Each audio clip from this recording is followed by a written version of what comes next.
नमस्कार दोस्तों। कहते हैं ताल्लुक कौन रखता है किसी नाकाम से, लेकिन मिले जो कामयाबी सारे रिश्ते बोल पड़ते हैं साहब। मेरी खूबी पे रहते हैं यहाँ अहले जवा खामोश, मेरे ऐबों पे चर्चा हो तो गूंगे भी बोल पड़ते हैं। जी हाँ, ऐसा ही कुछ हो रहा था इस आईएएस बनी लड़की के साथ। एक 26 साल की लड़की रितु, जिसका लक्ष्य आईएएस बनना था, जिलाधिकारी बनना था, जिले की कमान संभालना था। एक दिन रितु हरियाणा के अपने गांव से दिल्ली आ रही होती है। क्योंकि आज रितु बस से आ रही थी तो आदतन मैं अपनी हिस्ट्री की किताबें निकालकर बस में ही पढ़ने लगती है। तभी अचानक बस रुकती है और 3 नौजवान युवक लड़के बस पे चढ़ते हैं। चूंकि जहां रितु बैठी होती है उसके बगल की सीटें खाली होती हैं, तभी लड़के धमाक से रितु के बगल ला बैठ जाते हैं और बस चल पड़ती है।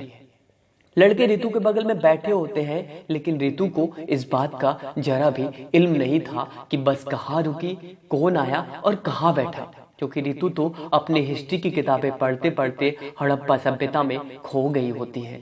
कुछ मिनटों बाद वे लड़के लड़कियों के बारे में ही अजीब बात करने लगते हैं, और अब जब यह बात रितु के कानों तक जाती है तो उसे अंदाजा लग जाता है कि लड़के ये बातें रितु को ही सुना रहे होते हैं। धीरे धीरे लड़के रितु को छेड़ने पर आमंत्रित हो जाते हैं। अक्सर लड़कियों को ऐसी इवटीजिंग यानी कि छेड़छाड़ का सामना करना पड़ता है, लेकिन रितु उन आम लड़कियों जैसी तो नहीं थी। उसे भली बात मालूम था कि उसके अधिकार क्या हैं। आखिरकार रितु थी तो एक यूपीएससी स्टूडेंट। रितु ने झट से लड़कों को वार्न करते हुए आईपीसी की धाराओं की जानकारी दी। रितु ने साफ शब्दों में इशारा करते हुए कहा कि यदि फिर से इस प्रकार की अश्लील टिप्पणी कानों तक पहुंची तो आईपीसी की धारा 354 ए और धारा 354 डी के तहत मुकदमा पंजीकृत करवाऊंगी। इतने में दिल्ली आ जाता है। रितु अपना सामान उठा बस से बाहर आ जाती है, लेकिन उसे यह नहीं पता था कि मुश्किलों की तो अभी शुरुआत हुई है। दरअसल रितु, जो कि हरियाणा के एक छोटे से गांव की रहने वाली थी, वह यूपीएससी की तैयारी करने दिल्ली आ रही थी। और हरियाणा में तो बेटियों को पढ़ाना अपराध की श्रेणी में मानो आता है। लेकिन बेचारी रितु अपने माँ बाप को कैसे भी मनाकर दिल्ली आ रही थी। अब रितु दिल्ली पहुंच चुकी थी और झट से एक ऑटो वाले को इशारा कर पूछती है कि भैया राजेंद्र नगर चलोगे। ऑटो वाला झट से हाँ बोल देता है और अब रितु दिल्ली के आईएएस हब कहे जाने वाले राजेंद्र नगर में पहुंच जाती है, जहां लाखों की भीड़ में स्टूडेंट यूपीएससी की तैयारी करते हैं। और ऐसा माना जाता है कि हर साल बड़ी संख्या में राजेंद्र नगर भारत सरकार को आईएएस अधिकारी देता है। रितु राजेंद्र नगर को देख खुश भी होती है और घबराती भी है। राजेंद्र नगर, जहां कदम कदम पर आईएएस की किताबों की दुकानें, प्रिंटिंग प्रेस इत्यादि होते हैं, ये देख रितु की आंखें किताबों के बीच खो जाती हैं और वह यह प्रण करती है कि मुझे बनना तो आईएएस टॉपर ही है। लेकिन यह रास्ता शायद रितु के लिए आसान नहीं था। उसे नहीं मालूम था कि बस वाली छोटी सी घटना उसकी तैयारी में बाधक बन जाएगी। अब रितु दिल्ली के एक नामी कोचिंग में एडमिशन लेती है और ऐसा माना जाता है कि यदि आपको आईएएस की परीक्षा में ऑल इंडिया रैंक 1, 2 इत्यादि पाना है तो इस कोचिंग में दाखिला लेना ही पड़ेगा। बहरहाल रितु कोचिंग में दाखिला तो ले लेती है, लेकिन जैसे ही रितु पहले दिन की कोचिंग क्लास के लिए जाती है, उसकी नज़र उन 3 लड़कों से मिलती है जिन्होंने बस में रितु को परेशान किया था।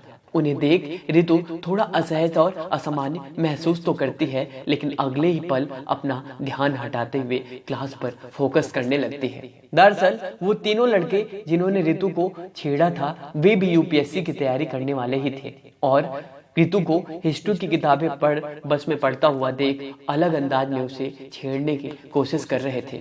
अब इधर रितु अपनी पहले दिन की क्लास कर घर आ जाती है और सब कुछ सामान्य चल रहा होता है। तभी देर रात रितु के मोबाइल पर कॉल आनी शुरू हो जाती है और जितनी बार रितु कॉल उठाती और हेलो बोलती तो दूसरी तरफ से कोई रिस्पॉन्स नहीं दिया जाता और कॉल कट जाती। लेकिन फिर अगले ही पल कॉल आती और यह सिलसिला लगातार चलता रहा। अब रितु परेशान हो गई थी कि आखिरकार देर रात 11 बजे ऐसा कौन हो सकता है जो कॉल कर रहा है और बोलता नहीं और कटने पर फिर से कॉल कर देता है। रितु ये सोचती ही है कि फिर से कॉल आ जाती है और फिर वही सिलसिला। अब रितु परेशान हो चुकी थी और वो अपना सेल फोन स्विच ऑफ कर देती है और क्लास के पढ़ाए गए आज के टॉपिक पर फोकस करती है। क्लास में पढ़ाए गए टॉपिक को तो रितु ने 2 घंटे में ही पढ़कर समाप्त कर दिया था, लेकिन उसे यह मालूम था कि यूपीएससी में आज की डेट में करंट अफेयर पढ़ना बहुत ही आवश्यक हो गया है। और रितु जब घर पर थी तब भी दिन के 3 घंटे देकर करंट अफेयर को पढ़ती थी और खुद के नोट्स बनाती थी और बार बार रिवाइज भी करती थी। अब रात के 1 बज चुके थे। रितु अपने करंट अफेयर के पोर्शन को शुरू करने के लिए अपने सेल फोन को स्विच ऑन करती है ताकि वह फोन में देखकर करंट अफेयर पढ़ सके। और जैसे ही वह फोन को ऑन कर एक करंट के इशू को पढ़ रही होती है, वैसे ही फिर से उसके फोन पर घंटी बजनी शुरू हो जाती है। अब रितु को यह समझ नहीं आ रहा था कि वह करे तो क्या। रितु परेशान होकर नंबर को स्विच ऑफ कर सो जाती है और अगली सुबह जैसे ही वह कोचिंग क्लास पहुंचती है तो उसका सामना उन 3 लड़कों से होता है। वह एक दूसरे से बातें कर जोर जोर से हंस कर कह रहे होते हैं कि घंटी बजी क्या, हेलो हेलो। जैसे ही यह शब्द रितु के कानों में जाते हैं, रितु के कान खड़े हो जाते हैं और अब रितु को पता चल गया था कि रात में जो भी कॉल आ रही थी वह इन्हीं लड़कों द्वारा थी। लेकिन वह अब परेशान थी कि आखिरकार मेरा नंबर इन तक कैसे पहुंचा। रितु आज घर आ जाती है और फिर देर शाम आज रितु के फोन पर मैसेज आता है कि हम आईपीसी की धारा 354 से नहीं डरते और समय समय पर इन धाराओं को तोड़ते भी हैं। मैसेज पढ़ रितु गुस्से में आ जाती है और सोचती है कि कल यह मैसेज पुलिस को दिखाकर इनको आईपीसी की धाराओं की पावर को दिखाती हूँ। लेकिन अगले ही पल उसे घर की याद आ जाती है कि कैसे मम्मी पापा ने मुझे कितनी मुश्किलों में भेजा है और यही यहाँ कोई समस्या हुई तो कहीं मुझे फिर से घर न जाना पड़ जाए। और अगली सुबह रितु अपने नंबर को बदल देती है और एक नया नंबर लेती है और इस बार वह यह नया नंबर कोचिंग में रजिस्टर्ड नहीं कराती क्योंकि उन लड़कों को यह नंबर वहीं से मिला था। लेकिन इसके बावजूद लड़के उसे हर दिन कोचिंग क्लास में परेशान करते। अब रितु को ऐसी प्रतिदिन की इवटीजिंग यानी कि छेड़छाड़ की आदत पड़ गई थी, लेकिन उसे मालूम था कि उसका लक्ष्य क्या है। इधर लड़कों की इवटीजिंग जारी थी, उधर रितु अपनी पढ़ाई में दिन रात एक करती गई। लगातार वह पढ़ाई में घंटों की संख्या बढ़ाती गई और शायद किसी ने सही कहा है कि सत्य कभी पराजित नहीं होता। देर से ही सही, यदि आप सच्चे हो तो उसका सकारात्मक परिणाम मिलता ही है और यही रितु के साथ भी हुआ। रितु अपने दूसरे प्रयास में यूपीएससी की प्री परीक्षा निकाल लेती है और अब कड़े मेहनत से मेंस के लिए लग जाती है। और जबकि मेंस की बारी थी तो कोचिंग वालों ने प्री पास कर मेंस दे रहे बच्चों के लिए एक अलग रैपिड बैच चालू किया था। अब रितु का उन लड़कों के साथ सामना नहीं होता और लड़के भी परेशान थे कि आखिरकार वह लड़की गई तो गई कहाँ। लेकिन रितु को तो अर्जुन की तरह सिर्फ चिड़िया की आंख मालूम थी और कहते हैं कि इंसान विषम परिस्थितियों में कभी कभी कुछ ज्यादा ही अच्छा कर जाता है। ऐसा ही कुछ रितु के साथ हुआ। रितु ने दूसरे प्रयास में यूपीएससी की परीक्षा में अपना परचम लहरा दिया और आईएएस वाली सीट सिक्योर कर ली। जी हाँ, रितु ने यूपीएससी की परीक्षा में 369वीं रैंक लाकर इतिहास रच दिया था। अब जब नए नए चमकते हुए बैनर राजेंद्र नगर की गलियों में बड़े बड़े होर्डिंग के रूप में उन 3 लड़कों को दिखते हैं जिस पर सुनहरे अक्षरों में रितु कुमारी AIR यानी कि ऑल इंडिया रैंक 369 दूसरे प्रयास में लिखा होता है, तो उन लड़कों के पैरों तले जमीन खिसक जाती है।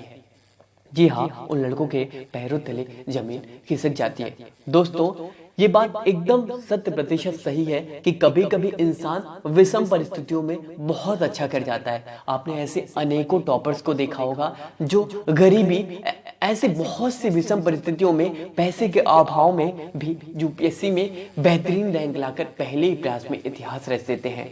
ऐसे बतेरे अनेकों एग्जाम्पल आपको दिख जाएंगे। क्योंकि विषम परिस्थितियां इंसान को जीवन जीना सिखा देती हैं।